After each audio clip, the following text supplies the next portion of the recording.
नमस्कार, आप सभी का बहुत बहुत स्वागत है आज के क्लास में। आज बात करेंगे। कल कल तो जो बताए थे कि अशोक की लास्ट क्लास में धम्म पॉलिसी क्या है, और फिर मौर्यन एम्पायर के बारे में बात किए थे कि चंद्रगुप्त मौर्य कैसे अपना विस्तार किया। उसके बाद बिंदुसार और अशोक।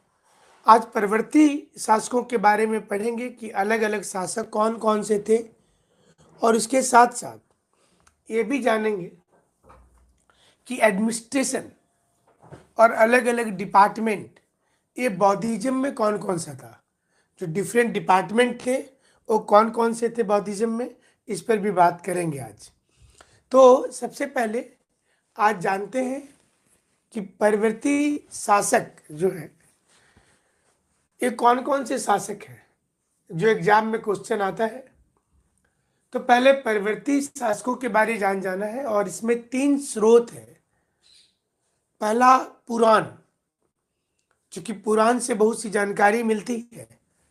तो पुराण के अनुसार कुणाल जो पहला शासक था वह परवर्ती बौद्ध शासक, मतलब अशोक के बाद जो शासक आए उसमें कुणाल, और फिर बंधुपलित बंधुपलित इसके बाद दसोन, दसोन के बाद दशरथ, दशरथ के बाद संप्रति, संप्रति के बाद सलिस्कु, और सलिस्कु के बाद बिलिहद्रथ।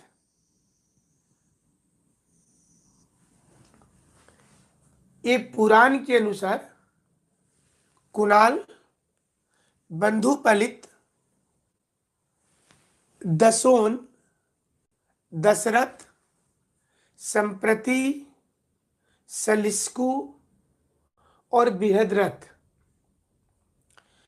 अगर आप यूपीएससी एग्जाम लिखेंगे तो वहां पर ये पीटी में देता है, क्रम जानना है। बौद्धिक ग्रंथ में दिव्यदान के अनुसार कुणाल, देखिए कुणाल कॉमन है, पुराण में भी बोलना है कि कुणाल पहले सत्ता पर आया। दिव्यदान का भी मानना है वो, लेकिन दिव्यदान कुणाल के बाद सम्मति शासक की बात करता है। सम्मति, दिव्यदान के बाद सम्मति, और उसके बाद बृहस्पति। सम्मति के बाद बृहस्पति, और फिर ब्रिसेन। बृहस्पति के बाद ब्रिसेन,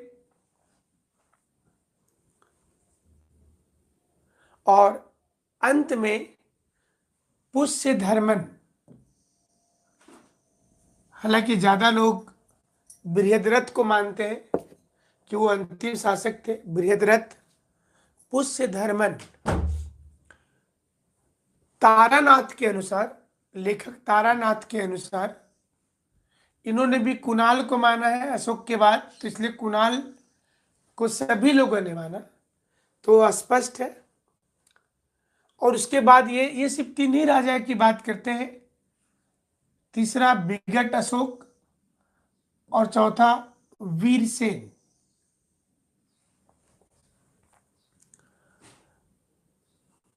लेकिन कश्मीर में अशोक के बाद शिव वंश का राजा जल्लौक बैठा था। अशोक के बाद कश्मीर में जल्लौक जो शैव था। आप जानते होंगे कि चंद्रगुप्त मौर्य भी पहले शैव थे, अशोक भी पहले शैव थे, शिव धर्म को मानते थे। बाद में अशोक बौद्धिज्म में चले गए, चंद्रगुप्त मौर्य जैनिज्म में चले गए। तो ये परिवर्तन कालांतर में हुआ है। लेकिन प्राचीन सोर्स में, एंशियंट हिस्ट्री में सबसे ज्यादा बार जिस राजा का जिक्र किया गया है आफ्टर अशोका, वह है दशरथ। वो दशरथ है।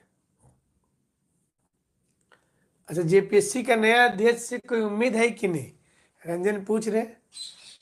कल रात में तो हम एक शो में बताए थे कि उनसे उम्मीद तो है, काम अच्छा करते हैं। कल हमने विश्लेषण किया था 9 बजे रात को, तो हमें लगता है कि होगा, अब एग्जाम होना चाहिए।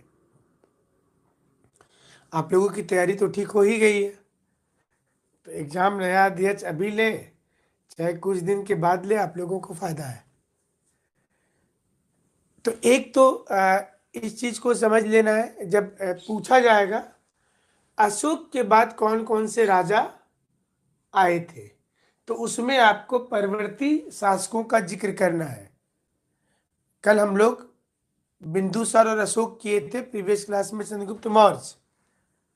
तो ये राजा का क्रम में पुराण वाला ज्यादा चलता है, ये वाला कुणाल, बंधुपलित, दसोन, दशरथ, संप्रति, सलिस्कु और बृहद्रथ।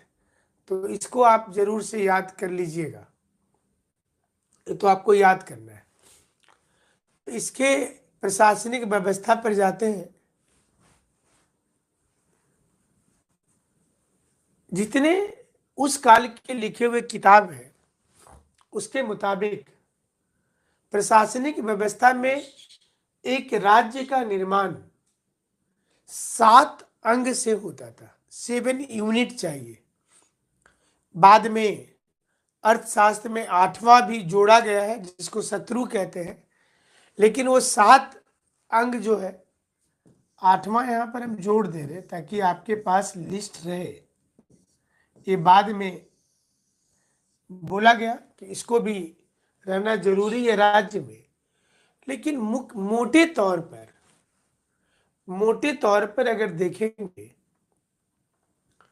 तो राजा, जाहिर सी चीज है, राज्य व्यवस्था था तो राजा होंगे। मंत्री, उस समय में मंत्री को अमात्य बोला जाता था।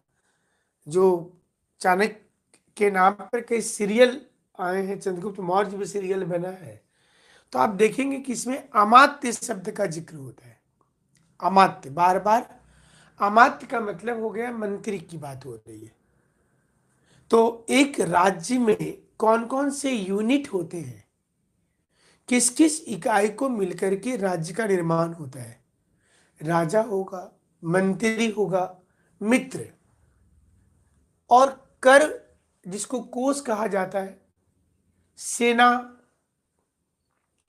दुर्ग, भूमि मतलब उसका देश। आज के समय में देखेंगे तो हम लोग जिसको सॉवरेनिटी बोलते हैं, आज हम लोग बोलते हैं ना कि सॉवरेनिटी होना होगा, मतलब अपनी जमीन होना चाहिए, अपनी जनसंख्या होना चाहिए, अपनी भाषा संस्कृति होना चाहिए, अपना कानून होना चाहिए।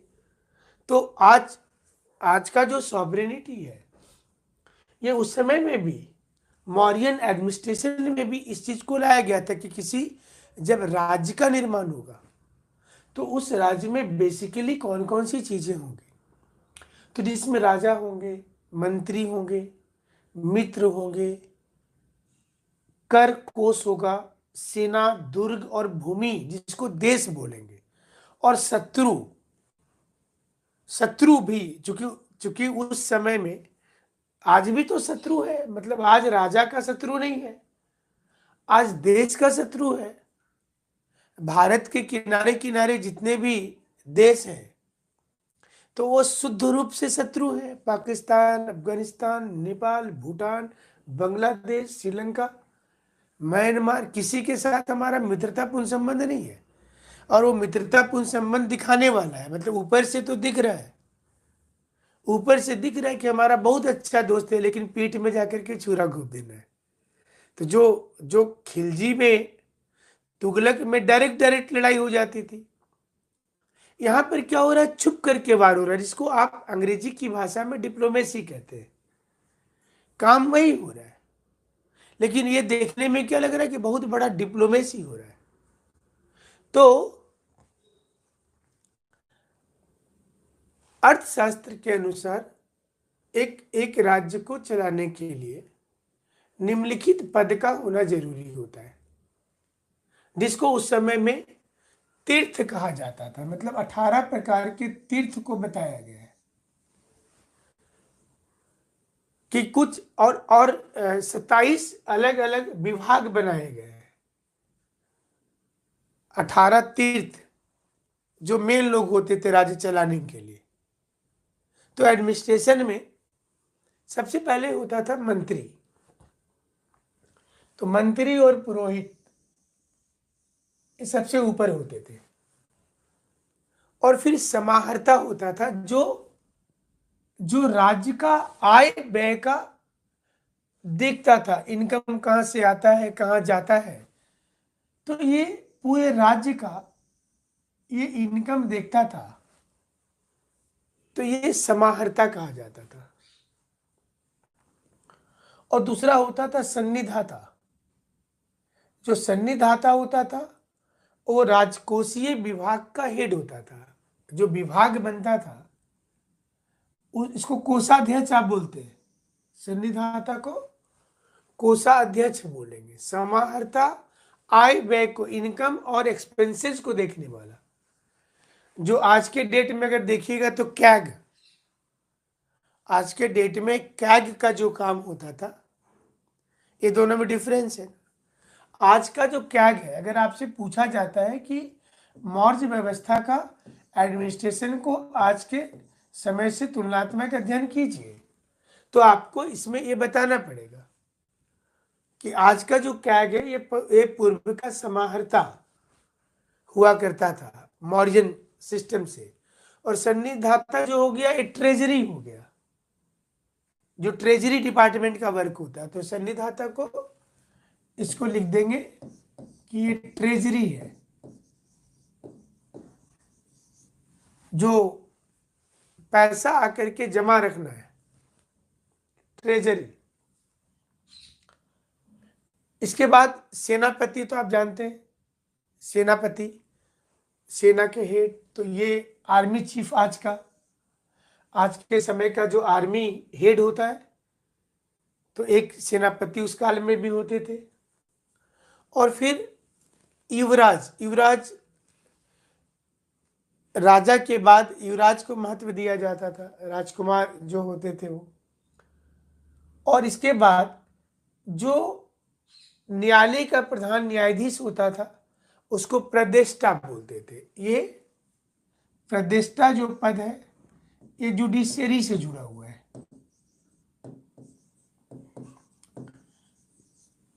जो न्यायपालिका उस समय में बनाई गई थी, तो उस न्यायपालिका के हेड ये प्रदेष्टा होते थे, जो हर सिविल केसेस को खास करके वो देखते थे। जो सिविल केस होता था उसको देखते थे।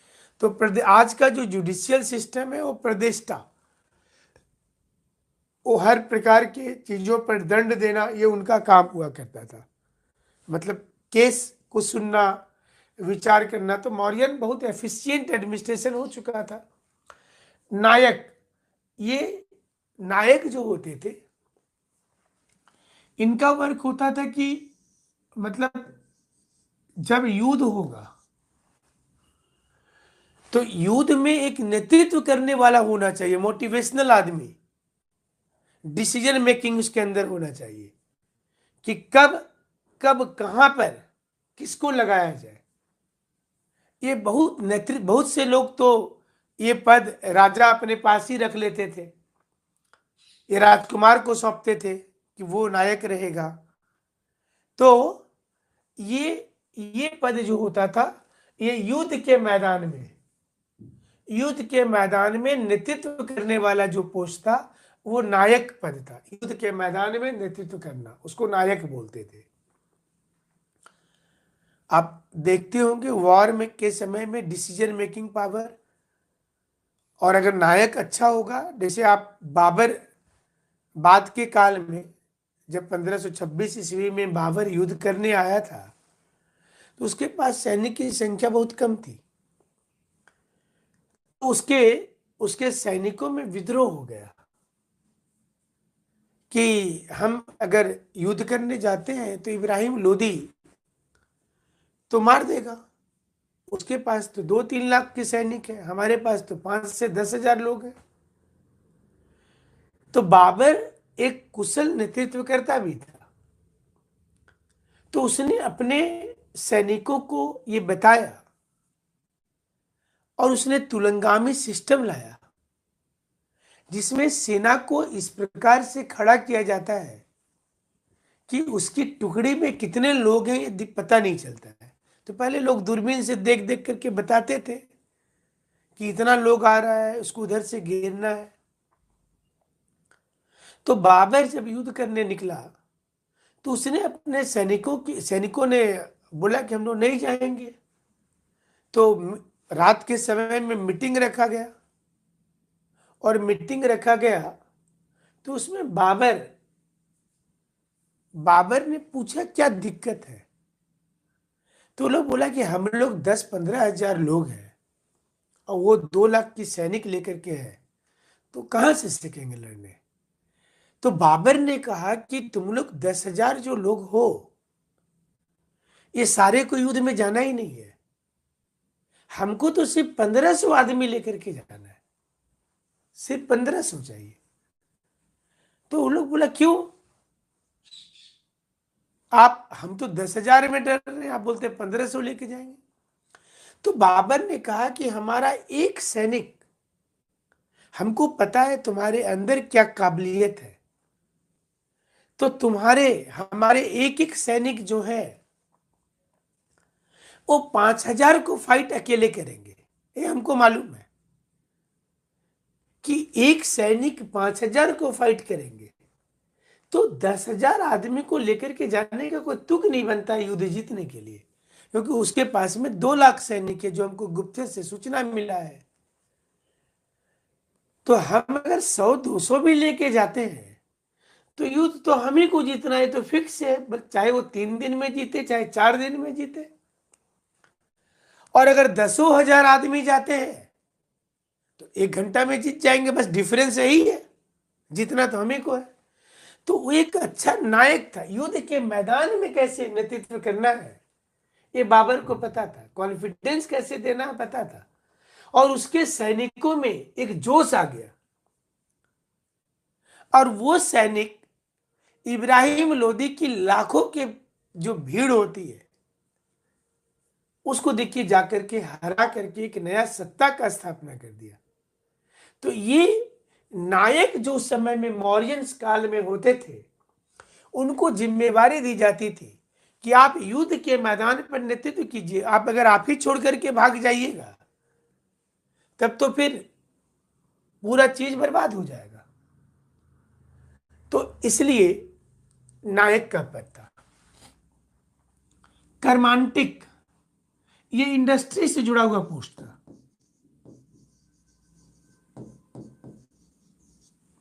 ये उद्योग का संचालन करने वाले लोग, जो उद्योग इंडस्ट्री का संचालक होते थे। और इससे पता चलता है कि इंडस्ट्रियल डेवलपमेंट ये मौर्य की व्यवस्था में शुरू हो गया था। एक उसके लिए विभाग बनाया गया था जो लिखित स्रोत है। सिंधु घाटी का लिखित स्रोत नहीं है, वैदिक में भी लिखित स्रोत नहीं है, क्योंकि ऋग्वेद भी बाद में बहुत सी चीजें लिखी गई है, लेकिन बौद्धिज्म जैनिज्म का बहुत सी चीज लिखित स्रोत आ गया, मौर्यन व्यवस्था का लिखित स्रोत है। तो इंडस्ट्री को संभालने के लिए कर्मांटिक का पद रखा गया था, इंडस्ट्रियल डेवलपमेंट को करने के लिए। और इसी प्रकार से व्यवहारिक का पद, ये आज का उच्च न्यायालय है, अगर उसको आप डिस्ट्रिक्ट कोर्ट समझिए, पहला जो बताया था आपको प्रतिष्ठा, तो व्यवहारिक सोचिए हाई कोर्ट था, उसके ऊपर का पद था। अगर आपके मुकदमे निचले लेवल पर आप हार जाते थे तो आप ऊपरी स्तर पर जा सकते थे, आप जाकर के अपील कर सकते थे। तो मौर्यन व्यवस्था में व्यवहारिक और प्रतिष्ठा ये दोनों न्यायपालिका के लिए है, ये उच्चतम प्रक्रियाएं थी। और ये निचले स्तर पर था प्रतिष्ठा। और इसके बाद मंत्री परिषदाध्यक्ष, ये तो आप जानते हैं, तो नाम से ही क्लियर हो जा रहा है। मंत्री परिषद के हेड आज तो है ही ना, काउंसिल ऑफ मिनिस्टर का हेड। तो मंत्री परिषद का हेड, मंत्री परिषद का एक सेक्रेटरी बनाया गया था उस समय में, और उस वही सचिव जो राजा के द्वारा नियुक्त किया जाता था। तो जैसे पीएमओ कार्यालय आप समझिए, ऐसे तो समझ में आएगा कि आज की जो कैबिनेट सचिवालय होती है, प्रधानमंत्री सचिवालय होती है, पीएमओ का कॉन्सेप्ट तो धीरे धीरे बढ़ा भारत में, लेकिन ओरिजिनली हमारे संविधान में तो कैबिनेट सेक्रेटेरिएट था। तो जो कैबिनेट सेक्रेटेरिएट है, वो कैबिनेट सेक्रेटेरिएट स्ट्रांग होने लगा, और ये कैबिनेट सेक्रेटेरिएट जो स्ट्रांग हुआ, ये आज का, उस समय का, इसको मंत्री परिषदा अध्यक्ष बोलेंगे। मतलब मंत्री परिषद का ये अध्यक्ष हुआ करता था। और सीमांत प्रदेश जो होते थे, नाम में भी छुपा हुआ है कुछ कुछ कार, अंत मतलब सीमा के अंत में, बॉर्डर, जो बॉर्डर होता था, तो बॉर्डर पर जो अधिकारी नियुक्त होते थे वो अंतपाल होता है। आज भी आप देखेंगे कि बॉर्डर मतलब देश के भी बॉर्डर पर अधिकारी हैं, और आज तो डिस्ट्रिक्ट के भी बॉर्डर पर होते हैं। एक जिला से दूसरे जिला पर जब जा रहे तो वहां भी अधिकारी होते हैं। तो ये अंतपाल का नाम दिया जाता था कि वो सीमांत प्रदेश में, जहां पर सीमा का अंत हो रहा है तो अंतपाल हो गया, सीमा का अंत हो रहा है तो अंतपाल हो गया। और जो किला बनाया जाता था शहर का, दुर्ग जिसको बोलते थे, कि टाउन को, आप पाटलिपुत्र में भी जाएंगे तो वहां भी शहर की किलाबंदी की जाती थी, तो उसकी व्यवस्था करने वाले दुर्गपाल कहे जाते थे। और नगर प्रशासन जो संभालता था, नगर प्रशासन, उसको पौर या नगर का अधिकारी कहते थे, पौर भी बोला जाता था, नागरिक। ये इसके लिए पौर शब्द का भी प्रयोग करते हैं। नगर का हेड पौर, धीरे धीरे ये पौर से पूर शब्द बना है, नगर के लिए जो आज पूर होता है। गुप्त काल में भी, इसके बाद जब गुप्त काल में तो पौर पूर ही बन गया था, तो जितने भी पूर शब्द होते थे इसका मतलब शहर होता था, और बस्ती बोला जाता था गांव को गुप्त काल में। और वो चीजें आज तक हैं, बस्ती आज भी बोला जाता है, और पूर, पूर शब्द लगा हुआ है जहां जहां, तो वहीं से लिया गया है। मतलब उस काल के ही शहर है ये जरूरी नहीं है, बट उसको लिया गया है। ये पूर का मतलब शहर होता था। तो नागरिक और प्रशस्त्र, मतलब ये कौन सा डिपार्टमेंट हो गया? प्रशस्ता जो था, ये था कि जो राजकीय आज्ञा जो दिया जाता था, उसको उसको लिपिबद्ध करना। जो राजा, जो कैबिनेट की बैठक आजकल होती है ना, और फिर उसको पब्लिश किया जाता है, रिकॉर्ड रखा जाता है। तो ये जो प्रशास्त्र जो विभाग था, इसको दिया गया था जिम्मा कि जो जो बैठक होगी, उस बैठक में मतलब एक अचपटलाधिकृत अधिकारी भी होते थे यहाँ पर, जो जो नगर में जो बैठक होती थी, उस बैठक को देखने वाले, उस बैठक को का जो रिकॉर्ड होता था, उस सारे रिकॉर्ड को रखने वाले, तो उसको बोला जाता था कि ये जो है एक रिकॉर्ड रखने वाले व्यक्ति हैं, जो राजा बोल रहे हैं वो रिकॉर्ड वो रख रहे हैं।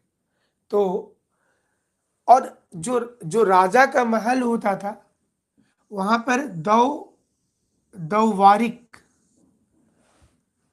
ये उसका हेड होता था राजा के महल का। मतलब राजा का जहां जहां भी किला था उसके लिए उसका हेड दौवारिक को बनाया जाता था, उसको दौवारिक कहते थे। और जो बॉडीगार्ड्स होते थे, मुख्यमंत्री का बॉडीगार्ड जो होता उसका कोई हेड होगा। तो राजा के जितने बॉडीगार्ड थे, अंगरक्षक, सभी अंगरक्षक का एक हेड होता है जो उसको गाइड करता है कि चलते समय तुमको कितने डिस्टेंस पे रहना है। अगर अचानक से मंत्री कहीं भीड़ में घुस जाते हैं तो तुमको कवर अप किधर करना है, किसकी बॉडी लैंग्वेज कैसी पढ़नी है। आप देखते हैं ना, जब कोई मंत्री स्पीच करते हैं तो पीछे से 2-3 अधिकारी वो भीड़ में बॉडी लैंग्वेज चेक कर रहा है, उसको उसकी ट्रेनिंग दी गई है। और उसके वो पूरे विभाग का एक हेड होता है। तो उस समय में मौर्यंस काल में उसको अंतवासिक कहते थे। ये बॉडीगार्ड्स का हेड था, हेड ऑफ द बॉडीगार्ड।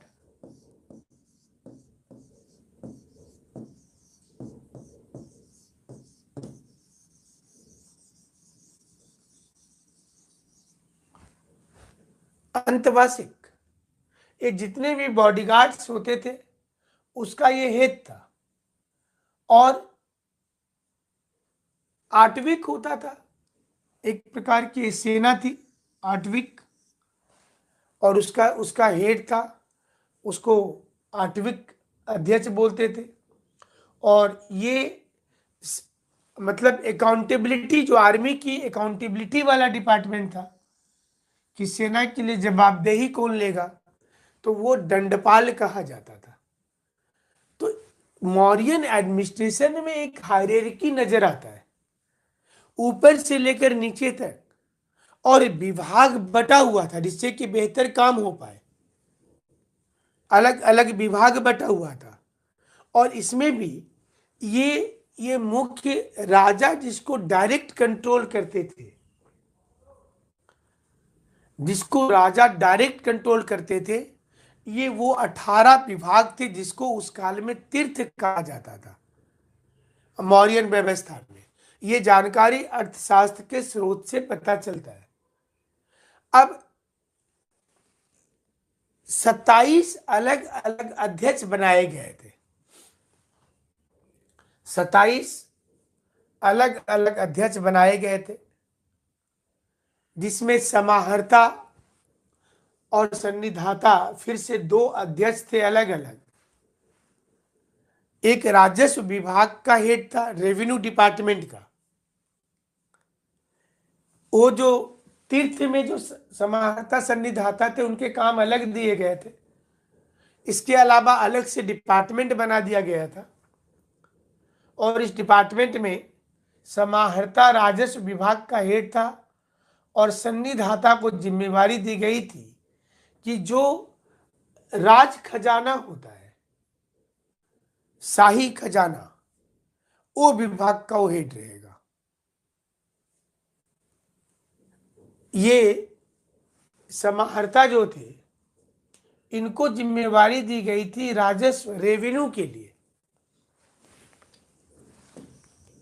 समाहर्ता को रेवेन्यू, और ये जो राजा का खजाना था उसका हेड बनाया गया था। फिर जो जो जो उसके भंडार होते थे, राजा के गोडाउन्स जिसको आप बोल सकते हैं, तो भंडारा अध्यक्ष, अस्त्र शस्त्र डिपार्टमेंट के लिए शस्त्राध्यक्ष, अध्यक्ष वर्ड लगा देंगे, मैक्सिमम में वो लगा हुआ है। अक्ष पटला जो अकाउंटेंट होता था, अकाउंट्स डिपार्टमेंट, अक्ष पटला अध्यक्ष, अध्यक्ष आप जोड़ लेंगे, बाकी हमने यहां पर इसको क्लिक कर लीजिएगा। बंदी गृह अध्यक्ष, जो जेल वाला डिपार्टमेंट हुआ, मतलब जेलर, आज का जेलर। बंदी गृह अध्यक्ष, हिंदी में तो अभी भी बंदी गृह ही कहते हैं। सीता अध्यक्ष, मैंने एग्रीकल्चर डिपार्टमेंट को सीता बोला जाता था। ये जिसको जिसको घेर देंगे वो एग्जाम में आते रहता है क्वेश्चन। सीता अध्यक्ष मतलब एग्रीकल्चर डिपार्टमेंट के लिए सीता शब्द का प्रयोग हो रहा है, तो सीता एग्रीकल्चर। अकरा मतलब ये मिनरल के लिए, जो मिनरल होता था, मिनरल के लिए अकरा अध्यक्ष बोलते थे। मिनरल को मिनरल के लिए बोलते थे अकरा अध्यक्ष। और जो धातु होता था ना, मेटल, सभी मिनरल के लिए अकरा पद था, और मेटल के लिए लोहा अध्यक्ष नाम था। धातु के लिए, धातु के लिए लोहा अध्यक्ष बोला जाता था धातु को। तो इसके अलावा और भी ढेर सारे डिपार्टमेंट हैं, आप उसको लिख लीजिए। बाकी जो डिपार्टमेंट है वो, जो टकसाल के हेड होते थे मुद्रा निर्माण वाले, उसको लक्षणाध्यक्ष बोलते थे, टकसाल। आप इसके बगल में टकसाल लिख लीजिएगा, लक्षणा के बगल में टकसाल। मुद्रा विभाग वाले तो उसको लक्षणा अध्यक्ष। टकसाल जो आज का टकसाल है, जहां पर सिक्के की ढलाई होती है, वो उस समय में लक्षणा अध्यक्ष के नाम से जाने जाते थे। लक्षणा अध्यक्ष के अलावा जो लवणा अध्यक्ष होता है वो नमक से संबंधित है, लवण बोलते हैं, नमक। सॉल्ट डिपार्टमेंट, अब तो इसके लिए बड़ी बड़ी कंपनी आ गई है नमक के लिए, तो ये सॉल्ट डिपार्टमेंट के लिए लवणा अध्यक्ष। ये जो वन विभाग होता था उसको कुप्या अध्यक्ष बोला जाता था। फॉरेस्ट के लिए, अभी फॉरेस्ट के लिए डीएफओ का पोस्ट होता है, रेंजर का पोस्ट होता है, और उसके नीचे फॉरेस्ट गार्ड का पोस्ट होता है, वनरक्षी। लेकिन ये ऊपर का पद था डीएफओ, जिसको आप डीएफओ बोलते हैं, वो वन के अधिकारी होते थे, उसको कुपिया अध्यक्ष बोलते थे, KUPYA, कुपिया अध्यक्ष। जो एनिमल हस्बेंड्री डिपार्टमेंट है उसमें डायरेक्ट डायरेक्ट पशु अध्यक्ष है, तो दिक्कत नहीं है तो समझने में, डायरेक्ट है पशु अध्यक्ष। जो पेस्टोरल लैंड होता था, चारागाह का मैदान वाला, उसको बेबीता अध्यक्ष बोलते थे, पेस्टोरल लैंड के लिए।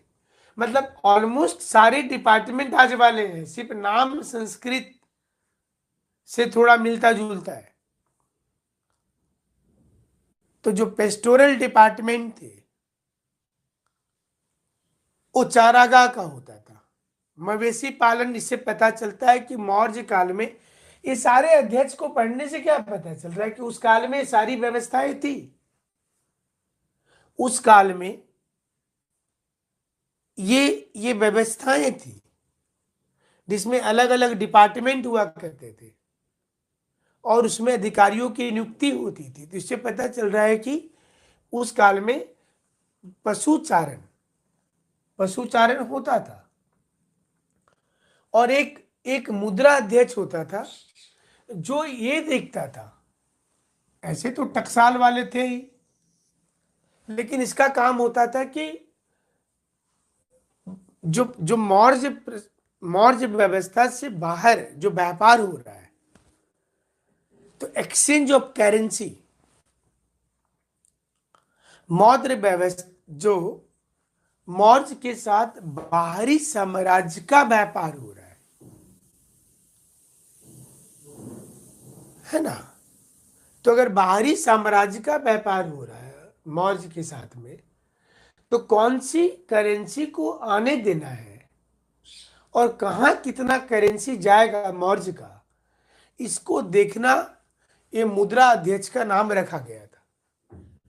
उसको देखना उसका काम था कि राजकीय मुद्रा कितना लेना जरूरी है, कितना लेना जरूरी नहीं है, उसके लिए। और एक पासपोर्ट डिपार्टमेंट आज का जैसे था उस काल में भी होता था।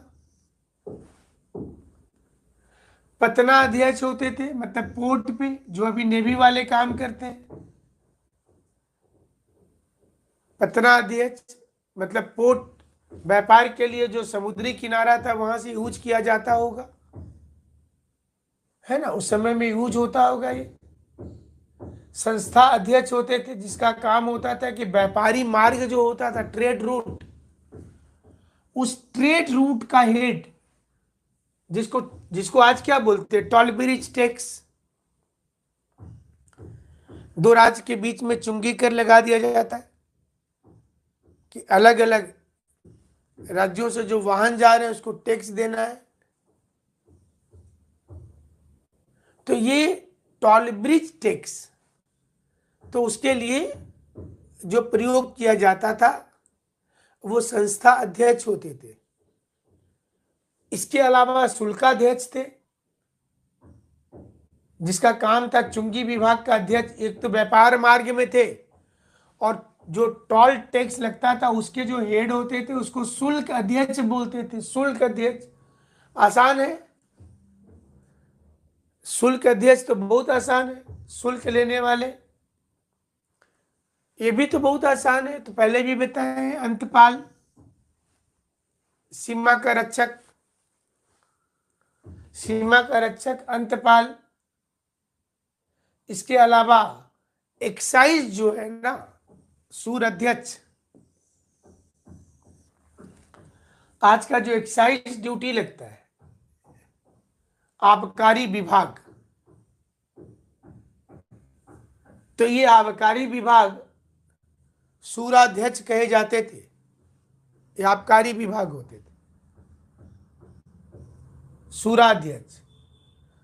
पौटवा एग्जाम में आता है, वेट एंड मेजर्स वाले डिपार्टमेंट। अभी इलेक्ट्रॉनिक मशीन आ गया है वेट एंड मेजर्स का, वो भी चलता है, बटखरा वाला भी चलता है। तो जो वेट एंड मेजर्स आ गया है, ये आपका, आप अगर देखेंगे तो पौटवा अध्यक्ष कहा जाता था उस काल में, पौटवा।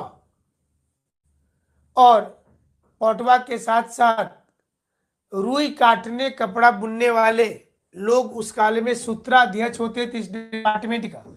मैंने बहुत एफिशिएंट एडमिनिस्ट्रेशन रहा होगा। कपड़ा बुनने वाले के लिए भी एक अलग विभाग होता था जिसको सूत्राध्यक्ष बोलते थे। सूत्राध्यक्ष, महामात्र, महामात्र सरल जो होते थे, ये जो स्पाई सिस्टम था, खुफिया पुलिस,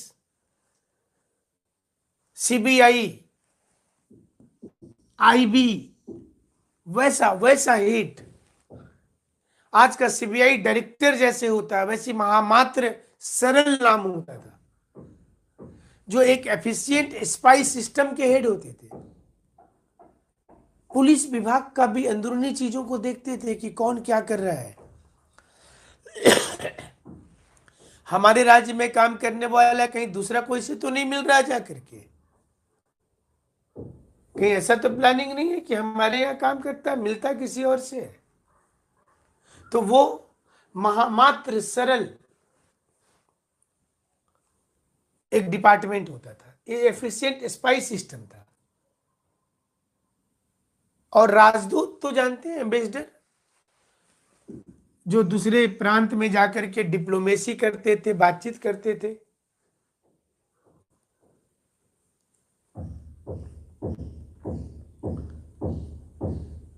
इसके अलावा एक तो देवता अध्यक्ष का पोस्ट होता था जो धर्म से संबंधित हेड होते थे। आज के आप बोल सकते हैं कि जो आज के महामंडलेश्वर शंकराचार्य जिस प्रकार से होते हैं, उसी प्रकार से उस समय में देवता अध्यक्ष का एक पद बनाया गया था।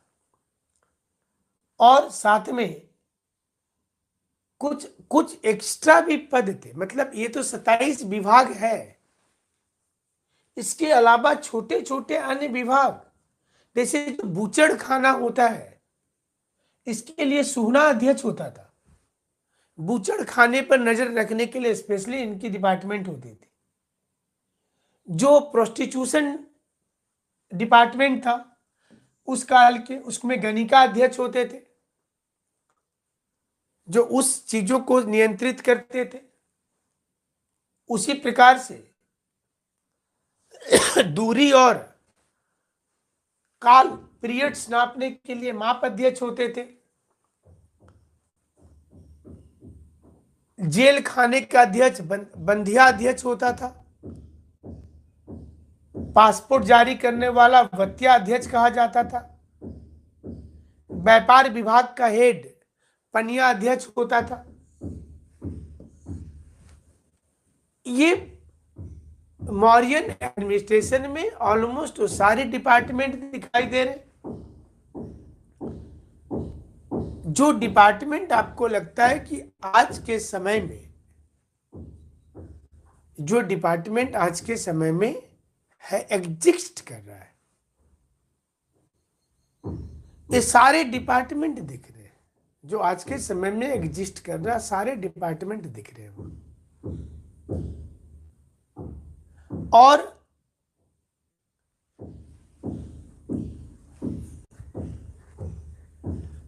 जो प्रांत होता था, अब देखिए, जो मौर्यंस प्रांत थे,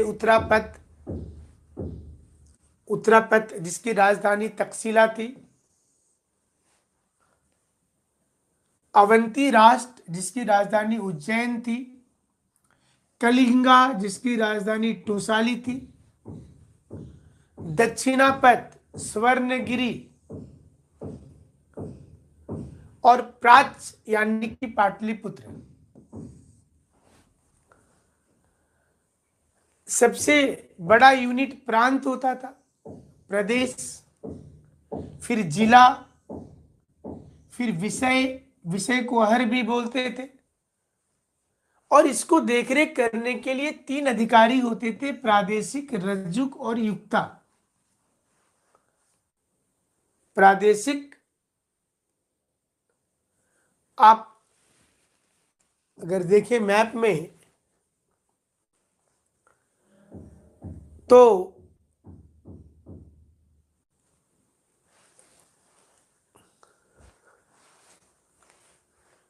इसमें आपको दिखेगा कि कौन कौन से प्रांत कहां पर है। तो जो नॉर्दर्न वाला एरिया था, देखिए उत्तरापथ वाला, ये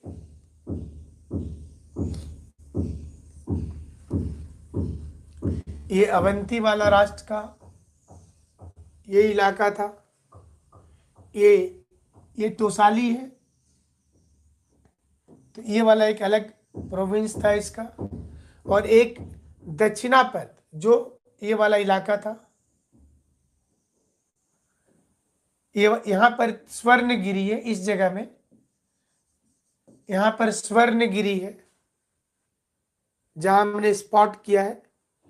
ये धौली है, ये धौली है, ये पाटलिपुत्र है, ये वाला पाटलिपुत्र, ये वाला क्षेत्र का अलग जोन था। ये तक्षशिला है, यहाँ पर तक्षशिला है। ये उज्जैन है, ये उज्जैन है। मौर्यन एम्पायर इतने बड़े प्रदेश को अपने आप में समेटे हुआ था। ये 250 बीसी में मौर्य एम्पायर कितना बड़ा था, ये इसमें बताया जा रहा है। और बहुत दूर तक देखिए, यहाँ पर चंपा से भी ईस्टर्न साइड तक फैल गया था। ये ताम्रलिप्ति एरिया है। यहाँ पे गिरनार अभिलेख यहाँ से मिला है, ये वाला गिरनार, इधर कांधार वाला एरिया। तो बहुत बड़ा एम्पायर था बौद्धिज्म का, इसका मौर्यन का। यहां तक क्लियर है? कुछ पूछना है तो बताइए। यहां तक में मौर्यन एडमिनिस्ट्रेशन में कुछ पूछना है तो आप पूछ सकते हैं, क्योंकि इसमें राजा को अर्थशास्त्र पुस्तक में या मुद्रा राक्षस में राजा को सबसे ज्यादा वैल्यू दिया गया है। और जाहिर सी चीज है, राजा और उसका मंत्री परिषद, आज जो मंत्री परिषद होता है तो मंत्री परिषद उस काल में भी हुआ करता था। और अशोक के काल तक मौर्य शासन, जैसा आप देखें कि धौली अभिलेख में, ये धौली अभिलेख में अशोक बोलता है कि सभी पूरी प्रजा हमारी संतान है, हमारे जितनी भी प्रजा हमारे राज्य में है वो हमारे संतान के जैसे है। ये किसमें कहा है? तो धौली अभिलेख यहाँ पर है। ये Dhauli major rock edict of Ashoka है और धौली अभिलेख में इस चीज की जानकारी दी गई है। यहाँ पर सन्नति एक अभिलेख है, रॉक एडिक्ट है, और एक जो हमने बताया था कि दिव्य दान के अनुसार सन्नति कुणाल के बाद गद्दी पर बैठा है, सन्नति का नाम आता है। देखिए सन्नति अभिलेख है, यहाँ मास्की के काफी ऊपर है, मास्की एडिक्ट के ऊपर है। फिर से क्वेश्चन क्या लिखे थे, फिर से भेजिए।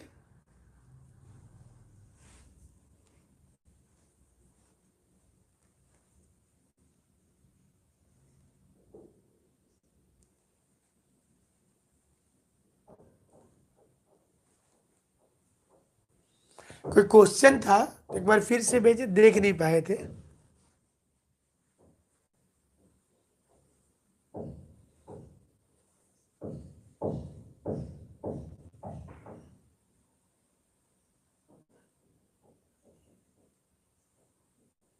यहां तक क्लियर है सारे लोगों का? अगर यहां तक क्लियर है तो आगे बढ़ सकते हैं, आप लोग बताएंगे तो पता चलेगा क्लियर है कि नहीं है।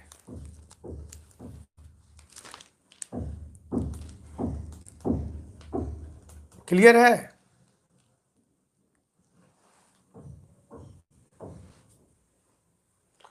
सारे डिपार्टमेंट अशोक ने या फिर चंद्रगुप्त मौर्य ने किया था? नहीं, ये तो चंद्रगुप्त मौर्य के समय से कई डिपार्टमेंट चला आ रहा था, अशोक ने इसको जोड़ा, कुछ नए डिपार्टमेंट बनाए थे।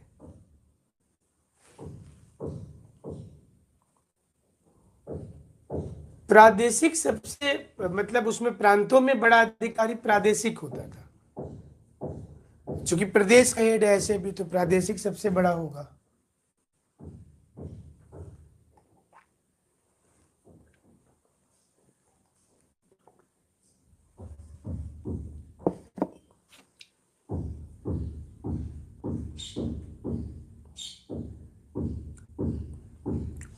लेकिन सबसे बड़ा कार्यक्षेत्र अगर देखेंगे तो रज्जुक का होता था।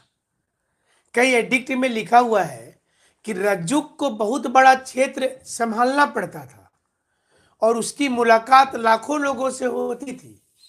तो रज्जुक को कानून व्यवस्था भी कहीं कहीं पर देखना पड़ रहा है, और उसकी धर्म नीति जो महामात्र वाला काम था ये भी कहीं कहीं पर करना पड़ रहा है। इसका चौथा स्तंभ में बोला गया है कि गांव में वेलफेयर अप्रोच को पूरा करने के लिए,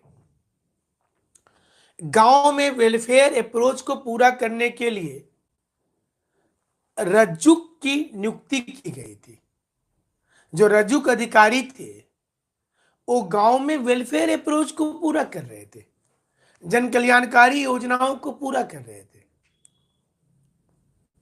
तो हालांकि आज की क्लास में समझने वाली बहुत ज्यादा बात नहीं थी, तो डिपार्टमेंट है। अब जैसे कौन मंत्री को क्या मिला है जिम्मा, तो उसमें बहुत कॉन्सेप्ट की जरूरत नहीं होती है कि इसको कपड़ा मंत्रालय क्यों दिया गया, इसका नाम क्यों रखा गया। तो हाँ, ऑब्जेक्टिव टेस्ट तो होगा, उसके लिए बताया जाएगा, जब जरूरत पड़ेगी तो जरूर होगा ऑब्जेक्टिव टेस्ट। इसलिए हमने आपको मैक्सिमम जो स्रोत था उसमें जो जो पॉइंट्स रहते हैं, अगर आप, अब आपके ऊपर है ना लिखने के लिए, अगर आता है मौर्य के प्रशासनिक व्यवस्था के विभागों के बारे में बताइए, तो आपको बताना होगा। और अगर ऑब्जेक्टिव इसी में से क्वेश्चन आएगा तो भी बताना होगा। तो ऑब्जेक्टिव टेस्ट के लिए बहुत जल्द आप लोग अपने से, जब भी इच्छा होगा, winayesacademy.com पर जाकर के आप ऑब्जेक्टिव विदाउट पासवर्ड आप अपने से उसमें लॉगिन करके कर सकते हैं। उस साइट हमारा बन करके तैयार है, क्वेश्चंस उसमें अपलोड नहीं हुआ है, आज संभवतः हो जाएगा।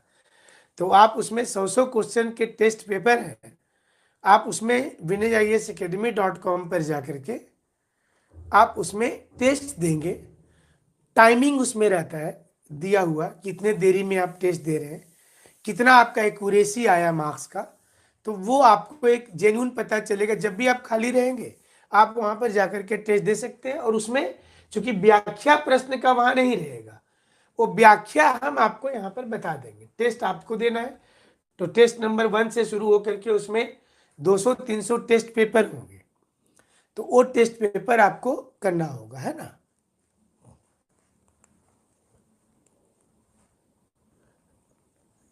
तो आज का क्लियर हो गया। हमको लगता है कि सारी चीजें, टैक्स वसूलने के लिए भी छोटे कई चीजें थी, तो एक साथ सारा कुछ नहीं बता रहे, तो बाकी चीजों को फिर कल बता देंगे। पहले जैसे आज चार्ट बना दिए थे शुरू में, वैसे पहले से बना देंगे तो आपके लिए फायदा हो जाएगा वो। ठीक है फिर, ओके, थैंक यू।